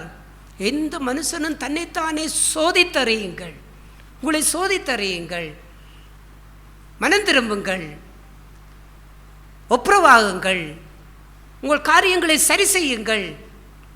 அதை நாம் செய்து நாம் கர்த்தருக்கு முன்பாய் வர வேண்டிய தேவை இருக்கின்றதே, ஏன் அதை நாம் செய்வதில்லை? யாருக்கு கீழ்ப்படிகின்றோம்? தேவனுக்கு கீழ்ப்படிந்திருந்தால் நாம் பிசாசுக்கு எதிர்த்து நிற்க முடியும். அவ்வாறில்லை என்றால் வேத வசனத்தையே கொண்டு பிசாசு நம்மை தனக்கு கீழ்ப்படிய வைத்து தேவனை நம்முடைய வாழ்க்கையிலே தூரமாக்கி விடுகின்றான். நாம் கவனம் கொண்டவர்களாய் எல்லா வாழ்க்கையிலும் எல்லா சூழ்நிலைகளிலும் நாம் ஆண்டவருடைய சத்தத்தையே கீழ்ப்படிந்து அவருடைய வார்த்தைகளுக்கே நாம் கவனம் செலுத்தி சாத்தானுடைய தந்திரங்களை நாம் இனங்கண்டு கொண்டு அதை நம்முடைய வாழ்க்கையிலிருந்து ஒழித்து விரட்டி நாம் வாழும் பொழுதுதான் தேவனோடு கூட நாம் சேர முடியும். பாவிகளே தேவனிடத்திலே சேருங்கள். அதற்கு அடுத்த வசனம் யாக்கோபு சொல்லுகிறார், பாவிகளே தேவனிடத்திலே சேருங்கள், இருமனம் உள்ளவர்களே ஒரு நிலைக்கு வாருங்கள். என்ன இருமனம்? தேவனுடைய வார்த்தையும் விசுவாசிக்கின்றோம். தேவனுடைய வார்த்தையை குறித்து பிசாசு அதே வார்த்தையை எதிர்மாறாய் நமக்கு சொல்லுவதையும் நம்புகின்றோம். இருமனத்தோடு வாழ்வதல்ல, ஒரு நிலைக்கு வாருங்கள், தேவனிடத்திலே சேருங்கள். அப்பொழுது அவர் உங்களிடத்திலே சேர்ந்து உங்களை வழிநடத்துவார், ஆசீர்வதிப்பார். இப்படிப்பட்ட கவனம் நிறைந்த வாழ்விலே சாத்தானின் தந்திரங்களை நாம் கண்டு ஒவ்வொரு நாளும் அதிலே நாம் விழிப்பாயிருந்து வாழுவோம். கர்த்தர் நம்மை அவருடைய ஞானத்தையும் தெளிந்த புத்தியையும் தந்து நம்மை பாதுகாப்பார். ஆமென். தேவன் சபையிலே பேசிய வார்த்தைக்காக தேவனை அதிகமாக ஸ்தோத்திரிக்கிறேன். இன்றைக்கி இயேசு கிறிஸ்து அவர் இந்த பூமியிலே வந்து இந்த வாழ்ந்த வாழ்க்கையெல்லாம் உண்மையாய் பிசாசு அவன் வார்த்தையினாலே அவரை வெல்லலாம், அவர் வார்த்தையினாலே அங்கே ஒன்றை சாதிக்கலாம் என்று அவன் இடைப்பட்டும் அங்கே எந்த ஒரு காரியத்துக்கும் ஒரு அடிபணியவே இல்லை. அவர் தேவனுடைய வார்த்தையினாலே பிசாசை விரட்டின ஒரு வாழ்க்கையும் ஜீவியம்.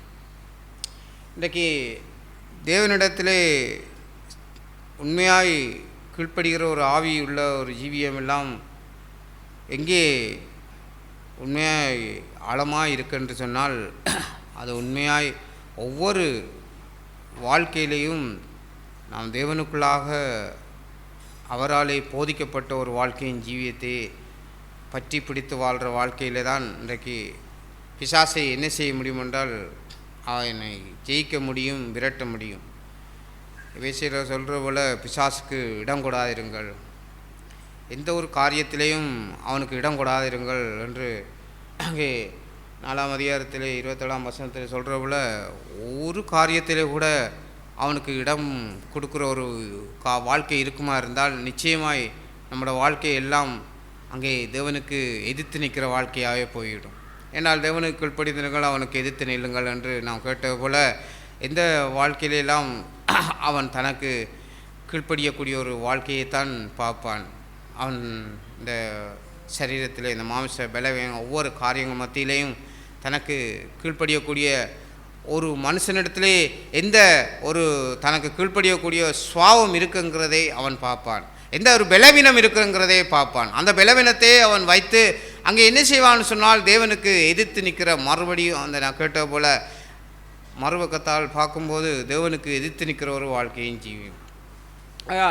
எபேசியரில் சொல்கிற போல் 4ஆம் அதிகாரம் 21ஆம் வசனத்தில் சொல்கிற போல் இயேசுவினிடத்தில் உள்ள சத்தியத்தின்படியே நீங்கள் அவரிடத்திலே கேட்டறிந்து அவராலே போதிக்கப்பட்டீர்களே. இன்றைக்கு அவரிடத்திலே கேட்டறிந்து அவராலே போதிக்கப்பட்ட ஒரு வாழ்க்கை.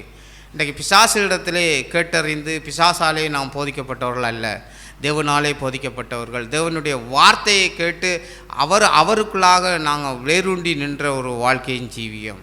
இன்றைக்கி அதனால்தான் அவன் எப்பொழுதும் அவனுடைய தந்திரங்களினாலே அநேகரை கவிழ்த்து போடத்தக்காம், வீழ்ச்சி அடையத்தக்காம், பலவீனம் அடையத்தக்காம். அங்கே ஒரு கேட்ட போல் இங்கே சபையில் வந்தாலும் நம்முடைய சிந்தைகள் எண்ணங்கள் எல்லாம் எத்தனையோ எண்ணங்கள் சிந்தனைகள் இருக்கும். நான் அதை செய்யணும், இதை செய்யணும், அதை நடப்பிக்கணும், இதை நடப்பிக்கணும். ஆனால் தேவனுக்குள்ளாக அங்கே வாழ்கிற வாழ்க்கையின் ஜீவியத்தை அவன் திசை திருப்புவதற்கு இன்றைக்கு நம்முடைய இருதயத்திலே அவன் பேசுகிற காரியமெல்லாம் வேறொரு சிந்தையை எப்படியாவது கொண்டு வரணும். தேவனுடைய வார்த்தையை கேட்டுக்கொண்டிருக்கும் போதே அவன் வேறொரு சிந்தையே அவன் என்ன செய்வான், சபைக்குள்ளே நம்முடைய இருதயத்திலே பேசுவான். அங்கே அந்த காரியத்தை செய்யணும், அந்த நிலையை பார்க்கணும், இதை செய்யணும், இதையெல்லாம் அவன் அங்கே காண்பிக்கணும், அதெல்லாம் காண்பிப்பான். ஆனாலும் நாம் அந்த நிலையிலே எப்படி நான் தேவனுக்கு கீழ்ப்படிந்திருக்கிறேன், எப்படி நான் அவருக்கு பயந்திருக்கிறேன், எப்படி அவருக்கு உண்மையாக இருக்கிறேன் என்கிற ஒரு வாழ்க்கையிலே தான் அவன் என்ன செய்வான்னு சொன்னால் நம்மளை விட்டு ஓடக்கூடிய ஒரு வாழ்க்கையிலே வரும். அவனுக்கு இடம் கொடுக்காத ஒரு வாழ்க்கை. ஒரு காரியத்திலே இடம் கொடுத்தோம்னு சொன்னால் எல்லா காரியத்திலேயும் அவனுக்கு இடம் கொடுக்குற வாழ்க்கையாக தான் நமக்கு வரும். அதனால் தான் அவனுக்கு ஒரு காரியத்திலேயும் கூட இடம் கொடாதிருங்கள். ஒன்றிலே இடம் கொடுக்கக்கூடிய ஒரு வாழ்க்கை இருக்குமா இருந்தால் சகலத்திலேயும் தேவனுக்கு எதிர்த்து நிற்கக்கூடிய ஒரு வாழ்க்கையிலேயே நம்முடைய வாழ்க்கையை நடப்பித்து கொண்டு வருவோம். ஆகையால் தான் இன்றைக்கு நம்முடைய ஜீவியம் எல்லாம் தேவனுடைய வாழ்க்கையிலே இன்றைக்கும் வைராக்கியம் கொள்ளாத, பற்றி பிடித்து விசுவாசத்திலே நிலைத்திருக்காத, அங்கே உண்மையான ஒரு ஆவிக்குரிய வாழ்க்கையிலே அங்கே ஓங்கி வளர முடியாத நிலையெல்லாம் தேங்கி போய் இருக்கிறதெல்லாம் இன்றைக்கு இப்படித்தான். இப்படியான ஒரு வாழ்க்கை நம்மிடத்தில் இருக்கிற பட்சத்திலே அவன் எப்பொழுதும் என்ன செய்வான்னு சொன்னால் நம்மளுடைய வாழ்க்கையிலே அதிகமாய் ஈடுபடுவார். ஆனால் தேவனுக்குள்ளாக கீழ்ப்படிந்து நான் தேவனுக்கு தான் கீழ்ப்படிவேன் என்று சொன்னால் இயேசு அவர் சொன்னார், அவர் ஒருவருக்கே ஆராதனை செய்வேன், அவர் ஒருவருக்கே கீழ்ப்படிந்து அவர் ஒருவருக்கே நான் ஆராதனை செய்யக்கூடிய வாழ்க்கையிலேயே போகணும் என்று அவர் ஆணித்தரமாய் பிசாசுக்கு அங்கே பறைசாற்றின ஒரு வாழ்க்கை. அதோடே அவன் என்ன செய்தான், அங்கே அவரை விட்டு கடந்து போனான். அப்பாலே புசாத்தன் என்று உடனே சொன்னார். அவர் கொஞ்சம் கூட என்ன செய்யவில்லை, அந்த வனாந்தரத்திலே அவ்வளவு அங்கே பசியிலே இருந்த வேளையில் கூட ஒரு காரியத்திலே கீழ்ப்படியவில்லை. அத்தனையிலேயும் தேவனுக்கே நான் கீழ்ப்படிவேன், தேவனுக்கு மாத்திரம் ஆராதனை செய்வேன் என்று அவர் பறைசாற்றின அந்த ஒரு வாழ்க்கை. இன்றைக்கி அப்படித்தான் நாமளும் நம்முடைய வாழ்க்கையிலே இதையெல்லாம் அவனுக்கு கீழ்ப்படியக்கூடிய ஒரு இதயத்துக்குள்ளாக நம்மளை வாழ்க்கையை அங்கே விடுறமோ அவனுக்கு ஆராதனை செய்கிற வாழ்க்கை தான். இயேசு தம்முடைய வாழ்க்கையிலே எப்பொழுதும் அவருக்கே ஆராதனை செய்யணும் உண்டு. ஏன்னா அவருக்கே கீழ்ப்படியக்கூடிய ஒரு வாழ்க்கையிலே அவர் வாழ்ந்தார். ஒரு காரியங்களோடு பிசாசுக்கு அவர் ஆராதனை செய்யவில்லை. நாம் செய்கிற பாவமான காரியங்கள், பலவீனமான காரியங்கள், அவனுடைய சிந்த எண்ணங்கள் கொடுக்கும்போது அவனைத்தான் ஆராதிக்கிற ஒரு வாழ்க்கையிலே போகக்கூடிய ஒரு வாழ்க்கை. அதனால்தான் அவர் சொன்னார், அவர் ஒருவருக்கே ஆராதனை செய்யக்கூடிய ஒரு வாழ்க்கை. எந்த ஒரு வாழ்க்கையிலையும் அவர் அடிபணிந்து போகாத ஒரு வாழ்க்கை. இன்றைக்கி நம்முடைய வாழ்க்கையும் அப்படித்தான். அடிபணிந்து போகாத ஒரு ஜெயமான வாழ்க்கையை வாழும்போது நிச்சயமாய் பிசாசு நம்மளை விட்டு ஓடி போவான். அவனை விரட்டி அடிக்க முடியும், அவனை அங்கே அகற்ற முடியும். ஒரு காரியத்தில் கூட அந்த சிந்தையை நம்மளோட எண்ணத்திலே வைக்கவே கூடாது. அவன் கொண்டு வர இப்பொழுது கூட நம்மளோடு பேசுவான், இடைவிடுவான், வார்த்தை எங்கே போய்க்கின்றிருக்கும், அவனை ஏதோ ஒரு சிந்தையை கொடுத்துக்க. அந்த சிந்தைக்குள்ளே நாம் போகாமல் இருந்தால் முழு சிந்தையும் அது என்ன செய்யும் சொல்லலாம், அவன் எல்லாவற்றையும் மாற்றி அவன் வேறு சிந்தைக்குள்ளாக நடத்தக்கூடிய ஒரு வாழ்க்கைக்குள்ளே வரும். ஆனால் இயேசு ஒரு காரியத்துக்கு கூட அவர் இடம் கொடுக்கவில்லை. எத்தனையோ காரியங்களே கொண்டு வந்தான். அவன் ஒன்றுக்கு கூட அந்த சிந்தையிலே தேவ சிந்தை மட்டும் இருந்தது. தேவனுக்கு நான் எப்படி கீழ்ப்படியோடு, தேவனுக்கு எப்படி பயந்துவாள், பிதாவுடைய நாமத்தை எப்படி மையப்படுத்தும், பிதாவுக்கு எப்படி நான் ஆராதனை செய்ய முடியும் என்று அவர் ஜீவித்தார். அந்த ஒரு வாழ்க்கையின் ஜீவியத்தை என்னோட வாழ்க்கையிலும் நான் சவாலாய் ஜீவித்து சவாலாய் வாழ்ந்து அவனுக்கு இடம் கொடுக்காதபடிக்கு எப்பயும் அவனை எதிர்த்து நிற்கிற வாழ்க்கையிலே வாழ்ந்து தேவனுடைய நாமத்தை மையப்படுத்த தேவ கிருபையானவரில் விசுவாசிக்கிறேன். நாமே கர்த்தருடைய வசனம் எப்படிதா ஆண்டவர் காலையிலே பேசிய வார்த்தை அதிகமாக என்னை இங்கே உற்சாகப்படுத்தியது. இன்றைக்கு என்னுடைய ஜீவியமானது இங்கே தேவனை சார்ந்திருக்கிறதா அல்லது பிசாசை சார்ந்திருக்கின்றதா? நிச்சயமாய் கடந்த காலங்களிலே என்னுடைய ஜீவியத்தை ஒப்பிட்டு பார்க்கும்போது அது தேவனை சார்ந்திருக்கிறதாகவே நான் அறிகிறேன். என்னுடைய அனுபவங்களிலே நான் கண்ட ஒரு விடயம், பிசாசானவன் நம்மை மேற்கொள்ளுகிறதான சந்தர்ப்பங்கள் ஒன்று என்னிடத்திலே இருக்கக்கூடிய அந்த தீய சிந்தனைகள், தீய நோக்கங்கள். இரண்டாவது இங்கே நமக்கு சம்பவிக்கக்கூடியதான அந்த சோதனைகள். அது எச்சந்தர்ப்பத்திலேயும் அந்த சோதனை வரக்கூடும். அடுத்தது நமக்கு முன்பாக உள்ள மனிதர்கள். இந்த மனிதர்கள் மூலமாக அவன் பேசக்கூடிய அந்த காரியங்கள் அது அநேகமாய் நான் தேவ சமூகத்திலே நிற்பதை அங்கே அதிகமாய் தடுத்து விட்டதை கடந்த நாட்களிலே நான் அங்கே உணர்ந்து கொண்டேன். இன்றைக்கு தேவனுடைய சிந்தனையே என்னிடத்திலே அதிகமாய் இருக்குமா இருந்தால் நிச்சயமாய் என்னிடத்திலே இருதயத்திலே நல்ல சிந்தனைகள் அது ஊற்றெடுக்கும். அடுத்தது வரக்கூடிய எந்த சோதனைகளாக இருந்தாலும் அதனை மேற்கொள்ளக்கூடிய அந்த பலத்தை தேவன் எனக்கு தந்திருப்பார். அடுத்தது மனிதர்கள் மத்தியிலே எந்த ஒரு காரியத்தையும் அவர்களிடத்திலே இருந்து வரக்கூடிய எந்த ஒரு அந்த வார்த்தைகளாக இருந்தாலும் அதனை நான் நிதானிக்கக்கூடிய ஒரு மனிதனாய் நிற்பேனாக இருந்தால், அடுத்தது தேவனிடத்திலே ஜெபித்து அந்த காரியங்களை நான் சரி செய்வதற்கு முற்படுவேனாக இருந்தால் நிச்சயமாய் இந்த காரியங்களிலிருந்து நான் விடுபட்டு தேவனுக்கு கீழ்ப்படிந்து வாழக்கூடிய ஒரு நிலையை நான் அடைய முடியுமெங்கிறதை இந்த காலை வேளையிலே பரிசுத்த ஆவியானவர் உணர்த்தி இருந்தார். தேவனை நான் அதிகமாக ஸ்தோத்தரிக்கிறேன். மறுநாட்களிலே அப்பேற்பட்ட ஒரு ஜீவியத்தை நான் ஜீவிக்க அவர் எனக்கு உதவி சார்ந்த நம்பிக்கை அறிக்கைச்சிருந்தார். தேவன் சபையிலே கொடுத்த வார்த்தைக்காய் தேவனை அதிகமாய் ஸ்தோத்தரிக்கிறேன். நான் வேதத்தை வைத்தே பிசாசுக்கு எவ்வளவாய் ஈஸியாய் கீழ்ப்படிந்து விட முடியும் என்பதை ஆவியானவர் சபையிலே பேசினார். நானும் அதை அதிகமாக என்னுடைய இருதயத்திலே நான் உணர்ந்து கொண்டேன். வேத வாக்கியங்களுக்கு வேத வாக்கியம் எல்லாம் தேவனுக்கு கீழ்ப்படியும்படியாய்த்தான் அவை எழுதியிருக்கிறது. ஆனால் வேதமே இல்லாத சத்துருவானவன் அவன் என்னோடு நெருங்கிய நண்பனைப் போல் வாழ்ந்து எனக்கு நன்மை செய்வதைப் போல் அவன் பழகி என்னை தேவனுக்கு கீழ்ப்படியாதபடிக்கு என்னை தேவ பக்தியிலிருந்து என்னை கெடுத்துவிட முடியும். அது எவ்வளோ ஒரு அகோரமான ஒரு பார்வை என்பதை ஆவியான எனக்குள்ளே காண்பித்தார். அந்த வஞ்சகமான ஆவியிலிருந்து நான் விடுபடும்படிக்கு என்னை நானே தேவனுக்கு முழுமையாக அர்ப்பணிக்கவில்லை என்றால் நிச்சயம் நான் எளிதிலே இந்த கடைசி காலங்களில் நான் வஞ்சிக்கப்படுவேன் என்பதை ஆவியான உணர்த்தினார். நானும் ஒரு காலமும் தேவனுடைய வேத வாக்கியங்கள் குறித்து கச்சதா எச்சரிப்புள்ளவனாய் நான் இருந்து தேவனுக்கு முக்கியத்துவம் கொடுக்கவே நான் விரும்புகிறேன். நிச்சயம் கர்த்தர் உதவிசுவான் நம்புகிறேன். நானும் அப்படியே வாழ்வேண்டு சபையில் அறிக்கை செய்கிறேன். அறிக்கையை காத்துக்கொள்ள கர்த்தர் உதவிசுவாராக. ஆமென். அவையானவர் இந்த காலையில் பேசின வார்த்தைக்கு அதிகமாக நன்றி செலுத்துகிறேன். அவையானவர் எப்போதுமே தேவனுக்கு பயந்திருந்து தேவனுக்கு கீழ்ப்படிந்து பிசாசை எதிர்த்து நில்லுங்கள் சொன்ன வார்த்தை இன்றைக்கு அதை சரியான ஒரு தெளிவான ஒரு முறையை நான் கண்டு கொண்டேன். வெட்கத்தை விட்டு நான் சொல்லுகிறேன். என்று சொன்னால் எப்போதெல்லாம் தேவனுடைய சமூகத்தில் நான் என்னுடைய குற்ற மனப்பான்மையின் மீத்தம் அறிக்கை பண்ணாமல் பண்ணாமல் சில நாட்களில் நான் இருந்த காலங்கள் உண்டு.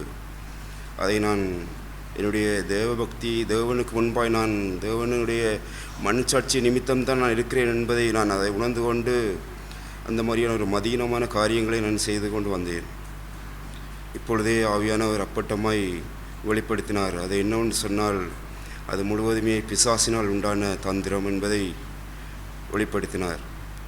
அதை அந்த சூழ்நிலைக்குள்ளே நான் கடந்து சென்று அந்த காரியங்களை நான் செய்ய வேண்டிய பகுதிகளை செய்யாத பகுதியிலே அறிக்கை பண்ண வேண்டிய பகுதிகள் யோகம் பண்ண வேண்டிய பகுதிகள் செய்யாத காரியங்களிலே அந்த வாரம் ஃபுல்லாய் ஒரு சரியான ஒரு விளைவுகளையும் ஒரு பின்மாற்றத்தையும் மிகுந்த ஒரு போராட்டத்தை நான் கண்டு கொண்டேன்.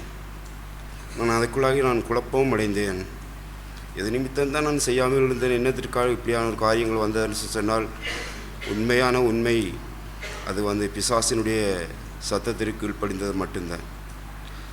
சகோதரன் ரத்னாபுரம் வந்திருக்கும் போது சகோதரிடம் எனக்குள்ள இருந்த ஒரு சந்தேகமான கேள்வி அவருடன் தனியாக போய் கதைக்கும் போதும் நான் அப்பமித்து 5-6 மாதங்களாக போய்விட்டது.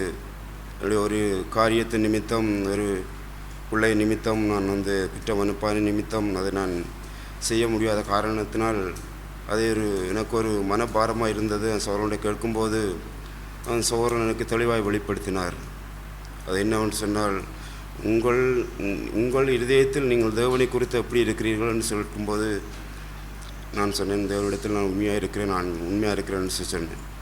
நீங்கள் அந்த பிள்ளையிடத்தில் எப்படி இருக்கிறீர்கள் என்று சொல்லி கேட்கும்போது எனக்கு குறித்தான அந்த கோபமான மனப்பான்மை எனக்கு இல்லை.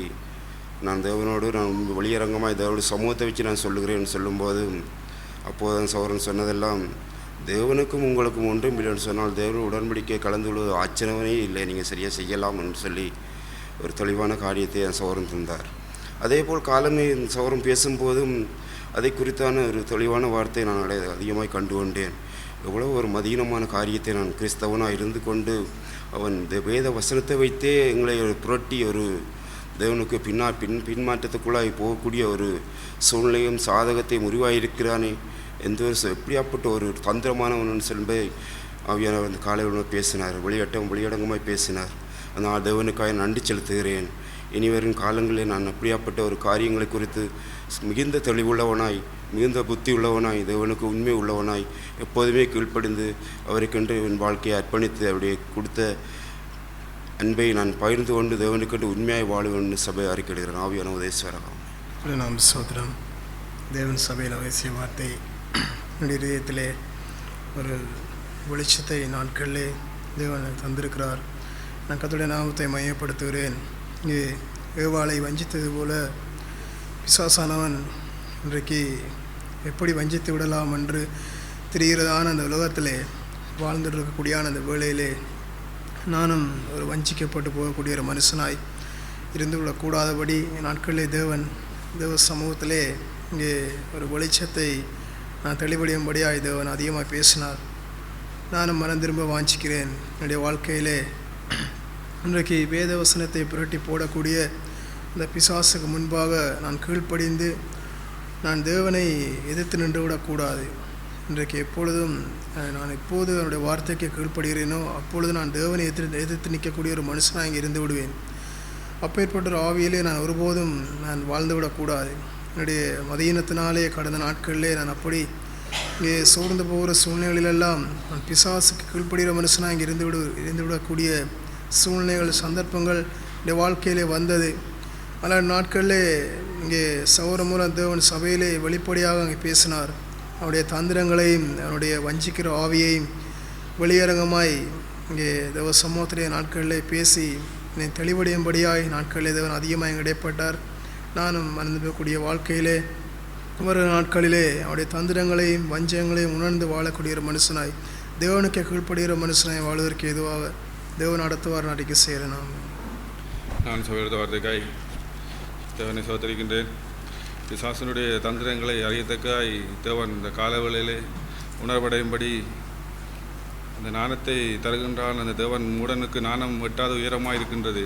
தேவனை கெட்டுச்செல்வதற்கோ அவர் நாணத்தையும் அறிவையும் தருகின்றார். பிசாசு எவ்வாறு அதை ஒரு மனுஷனை வெளுத்துகின்றான் என்பதைத்தான் தேவன் இந்த காலவேளையிலே அவருடைய தந்திரங்களை அறியத்தக்காய் பேசினார். நானும் என்னுடைய வாழ்க்கையிலே அநேக குறைவுகளை, அநேக பாவமான பிசாசு கீழ்ப்படியக்கூடிய காரியங்களை தேவன் இந்த காலவேளையில் காண்பித்தார். சபைக்கு வரும்பொழுது ஒருபொழுதும் பிசாசு தேவனுடைய வார்த்தைகளுக்கு எதிர்மாறான காரியங்களை கூறுவதில்லை. நான் சோதிக்கப்பட வேண்டிய நேரங்களில் அல்லடிக்கு உலக பிரமான வாழ்க்கையில் வாழ்க்கையிலும் பிசாசானவன் காற்றான காரியமெல்லாம் நான் அவரோடு பேசிக்கொண்டிருக்கின்றனால் கோபம் கொண்டாலும் பாவம் செய்யாதிருங்கள் என்று சொல்லி தேவனுடைய வார்த்தை காணப்படும் பொழுது ஆனால் பிசாசு காண்பிக்கின்ற காரியமெல்லாம் நீ கோபம் கொள்ள தக்கதாய் தேவன் வேதத்தில் காண்பித்திருக்கின்றார், நீ பேசலாம் என்று பிசாசு அந்த சோதனை வேளையிலே காண்பிப்பான். ஆனால் சபைக்கு வரும்பொழுது பிசாசு காண்பிக்கின்றான காரியமெல்லாம் நீ கோபம் கொண்டது நிமித்தம் உன்னுடைய வாயிலிருந்து வந்தான அந்த வார்த்தையை நிமித்தம் நீ பாவம் செய்தாய், நீ இந்த இடத்தில் நீ இதுகளை செய்யக்கூடாதுன்னு சொல்லி பிசாசு காண்பிக்கின்றான நிலைகள்.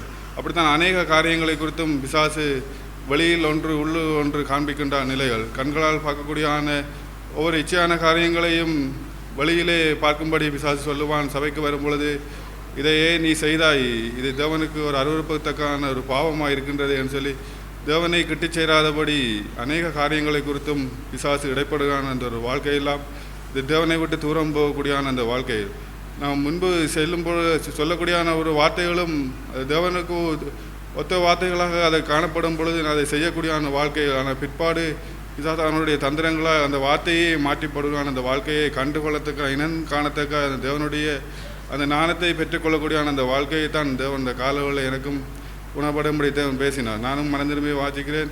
அந்த தேவனுடைய அந்த கிருபையை பெற்று தந்திரங்களை ஜெயிக்கத்தக்கான அந்த ஆவியை வருகிற நாட்களும் எனக்கு தந்து தேவன் நடத்துவார் செய்யணும். கர்த்தருடைய பரிசுத்த ஸ்தோத்திரம். தேவன் காலை வேளையிலே பேசியான வார்த்தைக்காக தேவன் அதிகமாக நன்றி செலுத்துகிறேன். தேவன் காலை வேளையிலே பேசினான அந்த வார்த்தையும் போது தேவன் காண்பித்தான உணர்த்தியான காரியமெல்லாம் இன்றைக்கு என்னுடைய ஜீவியத்திலே நான் யாருடைய வார்த்தைக்கு இன்றைக்கு கீழ்ப்படுகிறான ஒரு மனுஷனாக நிற்கிறேன். இன்றைக்கு தேவனுடைய வார்த்தைக்கு நான் கீழ்ப்படுகிறான ஒரு மனுஷனாக நிற்பேனாக இருந்தால் அங்கே நான் ஜீவனுள்ள ஒரு மனுஷனாக அங்கே நிற்க முடியும். மாறாக அங்கே பிசாசனுடைய தந்திரமான அந்த வார்த்தைகளுக்கு நான் அங்கே கீழ்ப்படுகிறான ஒரு மனுஷனாக நிற்பேனாக இருந்தால் அங்கே மரித்து போகிறதான ஒரு ஜீவியம்தான் என்னிடத்திலே அது காணப்பட முடியும் என்றால் அந்த காரியங்களை குறித்து பரிசுத்தாவியானவர் காலை வேளையில் என்னோடு இடைப்பட்டு பேசினார். தேவன் கடந்த நாட்களிலே சகோதரன் ரத்னகுமார் அவர்கள் அங்கே பகிர்ந்து கொள்ளும் பொழுது தேவன் அந்த சூழ்நிலையில் தேவன் காண்பித்தான ஒரு காரியம் அங்கே அந்த பேதுருவுக்கும் யூதாசுக்கும் இடையிலான ஒரு வித்தியாசம் என்று சொல்லுகிறான். அந்த காரியமெல்லாம் அங்கே பேதுரு அங்கே தேவனிடத்திலே பாவம் அவர் அந்த சூழ்நிலையிலே பாவம் செய்தாலும் அங்கே உடனடியாக தேவனிடத்திலே அங்கே தன்னை அர்ப்பணித்தான தேவனிடத்திலே வந்து அமர்ந்தான தேவனிடத்துக்களே அங்கே ஒப்புரவாகிறதான அந்த காரியங்களுக்குள்ளாய் நடந்த நிமித்தம் அங்கே தேவன் அங்கே அந்த பேதுருவை ஏற்றுக்கொண்டு அங்கே தேவன் சமாதானம் கொடுத்து வழிநடத்தினான் அந்த காரியங்கள்.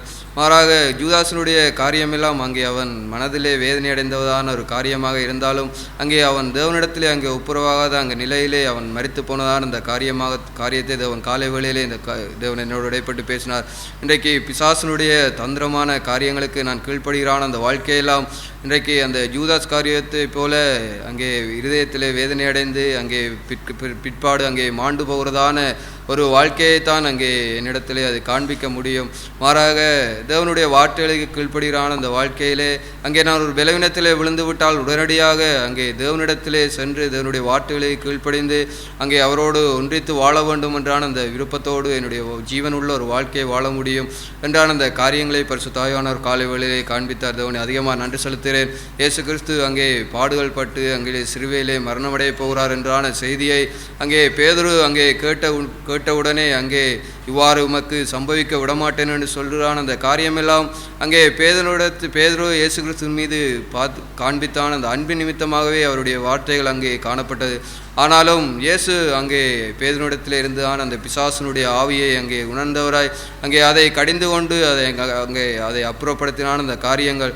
இன்றைக்கு என்னுடைய ஜீவியத்திலே பிசாசானவன் தேவனுடைய வார்த்தைகளை அங்கே தந்திரமாய் பயன்படுத்தி அங்கே என்னிடத்திலே தேவனோடு கொண்டான அந்த உறவிலே தேவனோடு ஒப்புரவாரான அந்த வாழ்விலே அங்கே பிசாசானவன் காண்பிக்கக்கூடியதான அந்த தந்திரமான வார்த்தைகளை இன்றைக்கு நான் நம்பி அதை கீழ்ப்படிந்து விடுகிறான் அந்த வாழ்க்கையிலே அங்கே நான் தோற்று போகிறான ஒரு மனுஷனாகத்தான் நிற்க முடியும்.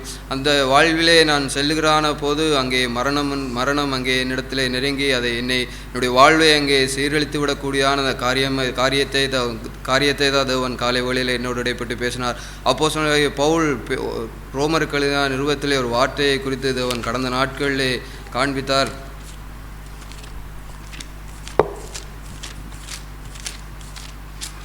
ரோமர் 4ஆம் அதிகாரம் 4ஆம் வசனத்திலே கிரியை செய்கிறவனுக்கு வருகிற கூலி கிருபை என்று எண்ணப்படாமல் கடன் என்று எண்ணப்படும் என்றான் அந்த வார்த்தையெல்லாம் இன்றைக்கு என்னுடைய ஜீவியத்திலே நான் ஒரு பலவீனப்படுகிறான். அந்த வாழ்க்கையிலே பிசாசானுடைய அந்த தந்திரமான அந்த வார்த்தைகளுக்கு நான் அங்கே கீழ்ப்படுகிறான். அந்த வேளையிலே நான் தேவனுக்கண்டு ஒரு காரியமும் செய்ய முடியாது.